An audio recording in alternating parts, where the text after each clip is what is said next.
Biohazard Battle, a 2D shooter released in North America in 1992, is a very well polished offering on the SEGA Genesis that I believe is worth anyone's time, and one of my favorite games on the console. In today's video, I present you with my review for Biohazard Battle on the SEGA Genesis. Now, for those who actually care about a story in a shooter, this one is for you. I wish to thank both of you for being here.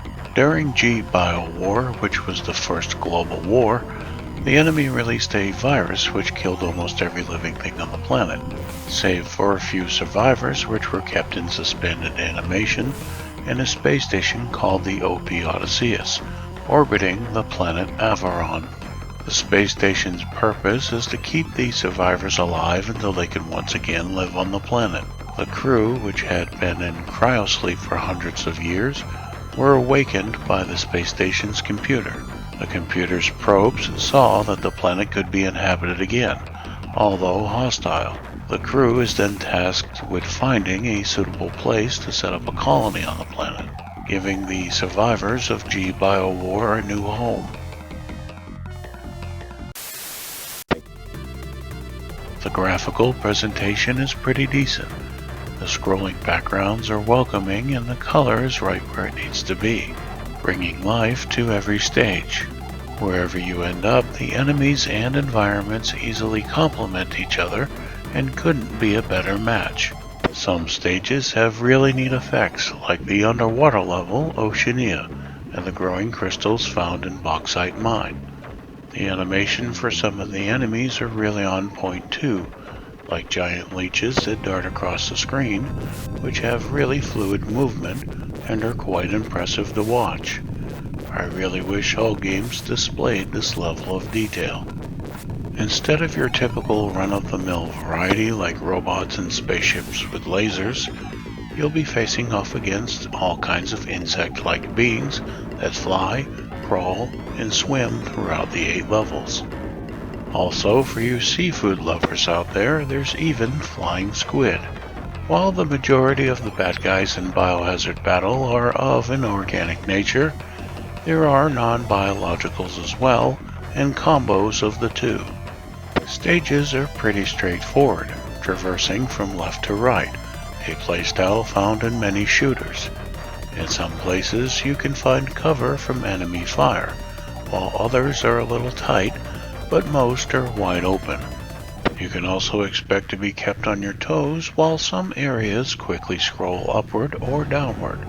A bonus is that you can actually touch the ceiling and ground when dodging incoming enemy fire, something you'll want to use to your advantage.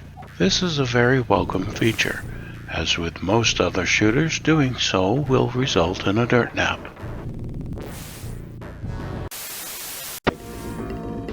I wholeheartedly love the music for this game. Every track defines the very atmosphere, with deep, bassy lows all the way through. Even enemies seem to flow effortlessly and naturally with the music. Rather than having something that would get you pumped up, like a techno track, the vibe is kind of ominous and a little invasive, hinting that you need to remain alert. There are some selections that really do it for me, like the music from Stage 3, 4, and 5, although it is rather difficult to simply choose a favorite, as they all make for a pleasant experience. Concerning the sound effects, there are 2 things that stood out to me. One is when you pause the game, and the other is when you destroy certain enemies. Weapons fire and other effects are fairly basic, but not bad. If you're interested in listening to some of the game's ear candy, in the options menu you can perform a sound test. The difficulty is something that increases the further you progress. The first few stages aren't bad. The last 2 or 3 is where the difficulty ramps up as more enemies come flying in from out of nowhere. Experienced players will find a low to moderate challenge. Novice players may be pleased with the opportunity to hone their skills. This is by no means a bullet hell title. but it should keep you on your toes. However, if you're having trouble, you can change the game's difficulty in the options menu. I finished the game on both normal and hardest difficulty levels.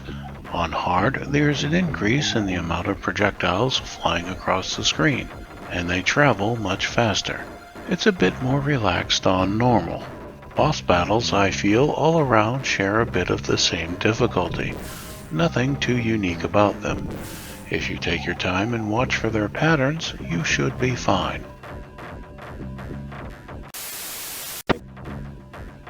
Each bioship moves easily and at a decent pace without having to wait on a speed power-up.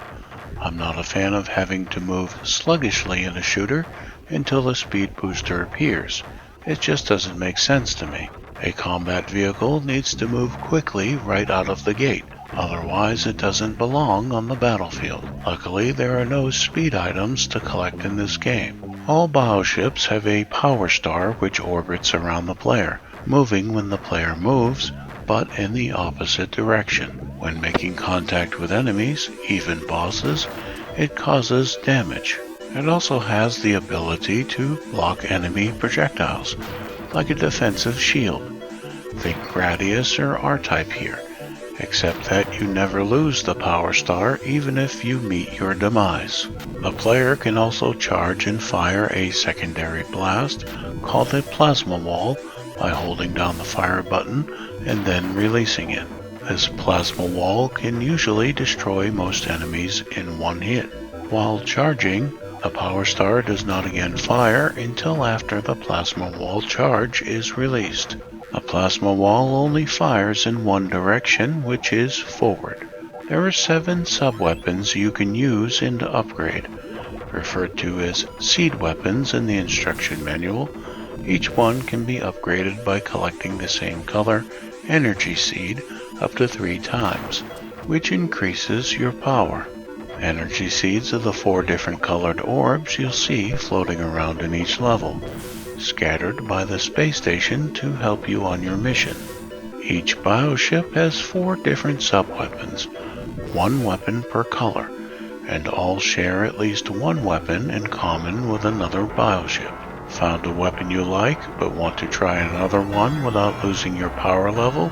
You can easily carry over your power level when you pick up a new energy seed. For example, let's say you currently have a maxed out blue sub-weapon, and we're thinking about trying the yellow one, but don't want to have to start the power level over. When you pick up that yellow sub-weapon, the power level of the current sub-weapon will transfer over to that new color. Makes things a little easier for sure. However, keep in mind that when you perish, you will lose 1 power level per death, making later stages difficult the lower your power. The stronger your weapon, the better your chances. For shooter fans, I can't imagine this being a game that doesn't receive a full playthrough at least once a year, as well as the many times one would play casually, either attempting to finish it or pass some time. It's a fantastic game on the Genesis. I believe a lot of care went into this one. It has unique level design, an assortment of individual enemies that aren't just a rehash of previous stages, and the music fits the mood of what's on screen, if not setting the mood altogether. It's definitely worth revisiting this atmospheric shooter.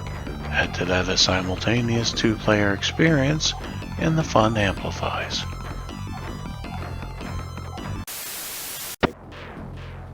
In regard to the energy seeds, I really wish they weren't so clustered together, as it's really difficult trying to avoid picking them up when you don't want to lose the one you have, especially during boss fights and when enemies crowd the screen.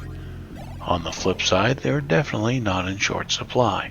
Fun fact, the color of the high score area will change color depending on the bioship chosen. Not only that, each power star shares a color scheme with the selected bioship. It doesn't affect gameplay, but it's nice to see that SEGA pays attention to detail.